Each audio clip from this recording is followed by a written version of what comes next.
Untuk komentar SPM ini menarik kerana apa kita akan membincangkan soal inflasi. Bukan sahaja kita melihat inflasi di Malaysia, malah inflasi bersifat global.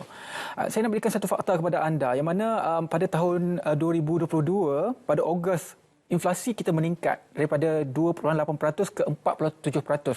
Tetapi adakah kita sedar bahawa pada Mei tahun ini, Mei 2023, kadar inflasi telah pun menurun kembali pada kadar 2.8%. Jadi kita nak lihat apakah kolerasi tentang situasi ekonomi dunia ini mampu memberi gambaran kepada apa yang berlaku di Malaysia ini. Jadi untuk kita berbincang lebih lanjut mengenai gelombang inflasi global ini, saya bersama dengan Dr. Rabiatul Munirah binti Al-Pandi, pensyarah kanan Jabatan Ekonomi Fakulti Pengurusan dan Perniagaan UiTM. Baiklah Doktor, sebelum kita fahamkan masyarakat dengan apakah yang berlaku di seluruh dunia, kita tahu dunia sekarang berdepan dengan tekanan ekonomi. Amerika Syarikat dan China mengalami sedikit kelembapan ekonomi. Pun begitu, kalau kita lihat data yang saya keluarkan sebentar tadi, inflasi negara kita semakin menurun. Maksudnya ada perkembangan positif di Malaysia. Betul. Sebelum itu kita faham dulu, inflasi itu bagaimana sifatnya, Doktor? Okey, terima kasih Wan dan selamat pagi Malaysia kerana menjemput saya dalam kita membincangkan apa itu gelombang inflasi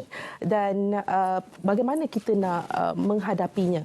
Okey, bila kita bercakap berkenaan dengan inflasi, sebenarnya inflasi ini adalah peningkatan harga barangan dan perkhidmatan.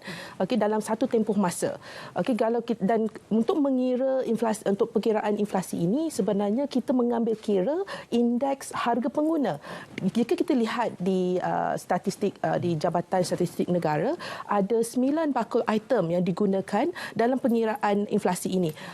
Sebagai contoh, kita ada makanan dan minuman tanpa alkohol, kita ada restoran dan perhotelan, kita ada pendidikan dan juga kesihatan. So, dan ada beberapa lagi, sebenarnya ada 9 bakul dan ini adalah barangan dan perkhidmatan yang memang digunakan oleh masyarakat kita. So daripada sini sebenarnya mereka mengambil kira perubahan harga dari segi semua item-item ini bagi mengira kadar inflasi di negara kita. Itu dimaksudkan dengan inflasi. Tapi bila kita katakan kadar inflasi adalah tinggi, sebenarnya kita mengatakan adalah kuasa membeli menjadi rendah. Kalau kita balik kepada tahun 90, kalau kita bawa duit sebanyak RM50, okey, dekat pasar raya, saya rasakan satu troli itu penuh. Betul. Pada zaman tu Doktor, sekolah bawa 50 sen je. Betul. Jadi nilai itu nilai, ya betul. Kalau kita bawa RM50 sekarang, sekarang kalau kita compare, harganya sama. Kita bawa RM50. Tapi kita bawa RM50 sekarang, dianya akan, kalau kita bawa di pasar raya, hanya dalam 3 atau 4 barang saja kita dapat. Itu adalah disebabkan oleh peningkatan kadar inflasi itu dan kesannya adalah daripada segi nilai wang kita. Jadi berlakunya pergerakan kedinamikan kenaikan dan juga penurunan harga barang. Bagaimana ia mempengaruhi inflasi tersebut di peringkat global dan juga di peringkat Malaysia? Sebab apa? Berlaku kenaikan dan tahun ini berlaku penurunan kadar inflasi itu. Okey. Sebelum kita sentuh kepada perkara itu, sebenarnya kita ingin membincangkan apa itu gelombang inflasi dan bagaimana ia bermula. Sebenarnya ia bermula daripada negara barat, di mana kita tahu ada peperangan di antara Ukraine dan Rusia, dan daripada peperangan ini sebenarnya dia meningkatkan harga minyak mentah, dan daripada kita tahu minyak ini adalah satu item yang sangat penting untuk pelbagai sektor, dan terutamanya daripada sektor pengangkutan dan logistik lah. Saya rasakan daripada pemakanan ke restoran ke, saya rasakan semuanya menggunakan minyak ni sebagai bahan asas untuk dari segi pengangkutan dan logistik lah. Dan bila perkara ini berlaku, dia akan meningkatkan daripada kadar kos bahan mentah, kos pengeluaran, dan ini akan menyebabkan peningkatan harga daripada barangan dan perkhidmatan. Dan dari situ kita katakan kadar inflasi menjadi tinggilah. Itu kalau inflasi menjadi tinggi. Dan bagaimana kita nak mengatasi kenaikan inflasi ini daripada terus naik? Disebabkan itu Kebajikan Bank Negara mereka mengenakan OPR untuk membendung kenaikan inflasi itu. Saya suka melihat apabila doktor menyerta tentang OPR ini. Apabila OPR naik, masyarakat biasa akan melihat, oh naik, aku kena bayar loan lebih. Jadi duit kurang. Nak membeli pun kena berjimat-jimat. Itu perspektif masyarakat. Dari perspektif ekonomi, dalam situasi gelombang inflasi ini, dasar keuangan yang dilakukan oleh kerajaan juga bank negara, kenapa perlunya OPR ini dinaikkan pada sekarang? Okey, sebenarnya OPR ini perlu dinaikkan dan untuk kita perlu memberitahu sebenarnya OPR ini dinaikkan oleh bank negara, bukan kerajaan.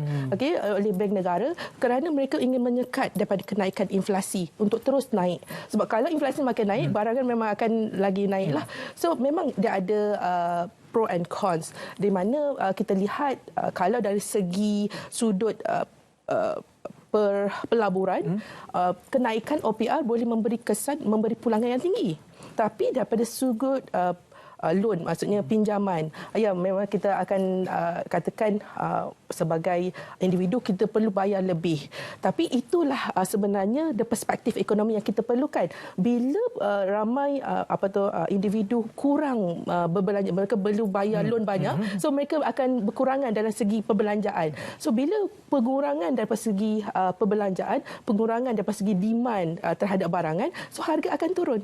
Itu adalah perspektif ekonomi yang masyarakat perlu lihat. Kenapa OPR itu perlu dinaikkan? Kerana kita ingin membentong kenaikan inflasi dan dalam masa yang sama kita ingin mengawal harga barang di pasaran. Jadi kefahaman itu sebenarnya yang perlu kita pegang. Tetapi kalau kita melihat perspektif dan juga faktor luar negara, ada faktor-faktor yang tidak boleh dikawal. Contohnya bagaimanakah kelembapan ekonomi Amerika Syarikat berlakunya pada suku pertama tahun ini, kelembapan ekonomi China juga berlaku suku pertama tahun ini. Kedua-dua negara ini kuasa besar ekonomi dunia. Malah berlakunya perang Rusia-Ukraine pada tahun lepas memberi kesan kepada food security. Betul. Jadi bagaimana faktor-faktor luar kawal ini memberi kesan kepada ekonomi negara-negara yang berada di tengah-tengah ini, dipanggil middle power country ini? Okey, kalau kita lihat pada food security, saya berbalik dengan apa yang Wan katakan tadi. Okey, kalau kita lihat pada statistik Amerika Syarikat, pada first quarter mereka punya GDP adalah sekitar 1.1% saja. Dan di China untuk first quarter adalah sekitar 4.6%. Dan di Malaysia sebenarnya kita berada di tahap yang boleh dikatakan memberansangkan, iaitu 4.6%. Dan memang kita tidak nafikan disebabkan oleh peperangan di antara Ukraine dan Rusia ini akan menyebabkan sedikit krisis, bukan sedikit, memang krisis terhadap pemakanan. Contohnya seperti kita memang mengeluarkan ayam, tapi dari segi sudut makanan ayam itu sendiri, kita banyak import daripada luar negara. Dan kita tahu pengimport makanan untuk jagung, makanan ayam ini adalah kebanyakannya adalah pada Ukraine. Betul. Tapi bila Ukraine berlaku peperangan, dia akan menyekat pengeluaran barangan mereka keluar. So dan negara-negara alternatif yang mengeluarkan jagung akan mengambil kesempatan dengan menaikkan harga yang sangat tinggi untuk jagung ini, dan kita juga akan menerima lempiasnya sebab dari segi penternakan itu sendiri, dari segi harga makanan itu juga dah tinggi. Tapi bila sampai kepada pengguna, kita terpaksalah naikkan dari segi peniaga, mereka memang terpaksa menaikkan harga ayam. Jadi berkait rapat, semua yang berlaku dalam dunia ini akan berkait rapat kepada apa yang akan berlaku di peringkat negara kita dan sehinggalah ke peringkat kita ni sebagai peringkat pengguna. Mungkin secara ringkasnya doktor boleh terangkan kesan gelombang inflasi ini kepada peningkatan kos sara hidup kita secara ringkasnya supaya kita boleh faham bagaimanakah untuk kita mengawal dan akhirnya. Okey, sebenarnya bila kita lihat pada kadar inflasi yang sangat tinggi, apa yang kita boleh lakukan adalah yang pertama, kita perlu berbelanja secara bijak. Jangan berbelanja pada barangan yang tidak perlu. Okey, dan yang keduanya, saya boleh menyarankan kepada simpanan yang bijak. Kenapa saya katakan simpanan yang bijak? Okey, memang daripada sebahagian daripada pendapatan kita sebab saya sarankan kita menyimpan, tetapi harus menyimpan dengan simpanan yang mampu memberikan pulangan kepada diri kita lah, dan antaranya kita boleh gunakan sebagai fixed deposit. Sebab kita tahu daripada kenaikan OPR ini sendiri, sebenarnya ini kita boleh mencari ruang. Sebenarnya kita, daripada OPR yang naik, sebenarnya kita boleh mendapat pulangan yang tinggi daripada simpanan ataupun pelaburan, daripada sebahagian daripada pendapatan kita. Itu yang pertama. Yang ketiga adalah saya boleh sarankan daripada segi pembelian emas ataupun simpanan dalam bentuk emas. Jika jangan tengok pada sudut satu jangka masa yang pendek. Okey, jika kita tengok satu yang pendek, memang harga emas turun dan naik. Tapi dalam kita lihat satu jangka masa yang panjang, ianya terbukti harga emas adalah naik sentiasa, dan itu adalah sangat kita katakan baguslah kalau kita dapat menyimpan dalam segi emas lah. Pelaburan emas secara fizikal ataupun ada juga pelaburan emas yang tidak kita lihat secara fizikal. Bagaimana situasi kedua-dua perkara ini? Okey, sebenarnya sekarang ni banyak dah platform ataupun bank yang telah mengeluarkan alternatif, di mana sekarang kalau kita lihat di bank, kita boleh membeli ataupun melabur emas serendah RM10. Tapi terpulanglah, itu terpulang pada individu. Either mereka nak membeli secara maya ataupun secara fizikal. Tapi fizikal tu mungkin akan ada sedikit security lah yang perlu diambil berat. Okey, Doktor. Jadi yang viral juga sekarang ini yang perlu kita sentuh tentang mungkin minat masyarakat kita bermain di media sosial adalah nilai ringgit makin lemah. Kalau kita nak bandingkan dengan nilai USD, malah Singapore dollar juga makin lemah.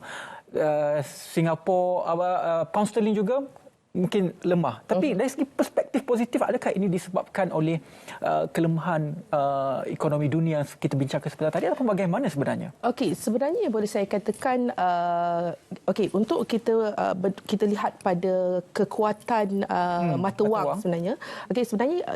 Contohlah kenapa kita naikkan OPR. Sebenarnya kita ingin menarik pelabur luar untuk melabur lebih banyak ke dalam negara, untuk kita menguatkan lagi mata wang kita. Dan kita lihat bagaimana menyebabkan mata wang kita akan menjadi lemah. Antaranya adalah kita membeli banyak barangan luar, dan maksudnya kita banyak demand kewangan mata wang luar ke negara kita, dan itu antara penyebab kenapa mata wang kita menjadi lemah. Sebab tu dalam keadaan inflasi sekarang, kita lebih menyarankan masyarakat untuk membeli barangan tempatan. Kerana itulah jualan ramah dipergiatkan dan diperbanyakkan supaya masyarakat kita senang untuk mengakses barangan-barangan di bawah jualan rahmah ini, kerana kebanyakan barangan jualan rahmah ini adalah barangan-barangan local produce. Jadi dalam masa yang sama, duit itu berlegar dalam komuniti kita dan juga mengukuhkan nilai mata wang di kalangan kita. Betul. Jadi itu adalah salah satu inisiatif kerajaan untuk mengukuhkan lagi keadaan ekonomi negara kita. Mungkin sedikit kata-kata akhir daripada doktor untuk kita simpulkan secara keseluruhan gelombang inflasi ini memberi kesan kepada kos sara hidup kita.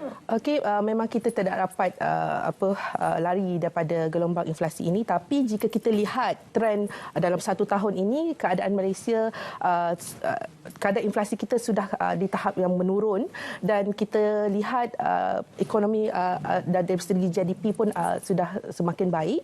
Dalam kita menghadapi gelombang inflasi ini, saya menyarankan agar masyarakat bijak berbelanja, bijak dalam menyimpan wang dalam menghadapi gelombang inflasi ini. Okey. Baiklah, terima kasih banyak-banyak kepada Dr. Rabiatul Munirah binti Alpandi, Pensyarah Kanan Jabatan Ekonomi Fakulti Pengurusan dan juga Perniagaan UiTM, berkongsi kepada kita bagaimanakah gelombang inflasi global ini dan juga bagaimanakah ia memberi kesan kepada kos sara hidup dan juga dasar keuangan yang telah pun dilakukan oleh kerajaan untuk mengukuhkan ekonomi negara kita. Terima kasih banyak-banyak, Doktor. Terima kasih. Sama-sama.